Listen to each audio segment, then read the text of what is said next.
மாவட்ட செயலாளர் வட்டச் செயலாளர் தன்னிடம் பேசியது எப்படி குற்றமாகும் என அண்ணாமலை குற்றச்சாட்டுக்கு அமைச்சர் மா சுப்பிரமணியன் பதிலளித்திருக்கிறார்.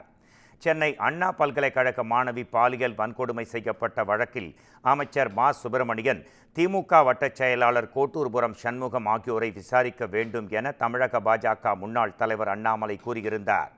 இது தொடர்பாக சென்னை எழும்பூரில் செய்தியாளர்களை சந்தித்த அமைச்சர் மா சுப்பிரமணியன் அண்ணா பல்கலைக்கழகத்தில் நடைபெற்ற சம்பவத்தை ஏற்றுக்கொள்ள முடியாதது என்றும் போலீசார் நடவடிக்கை எடுத்து 5 மாதத்தில் அதிக தண்டனையை பெற்றுக் கொடுத்திருப்பதாகவும் கூறினார்.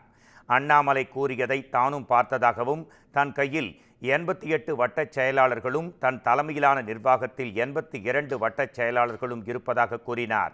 ஒவ்வொரு நாளும் 10 to 15 பேர் தனக்கு போனில் அழைப்பார்கள் என்றும் தெரிவித்தார்.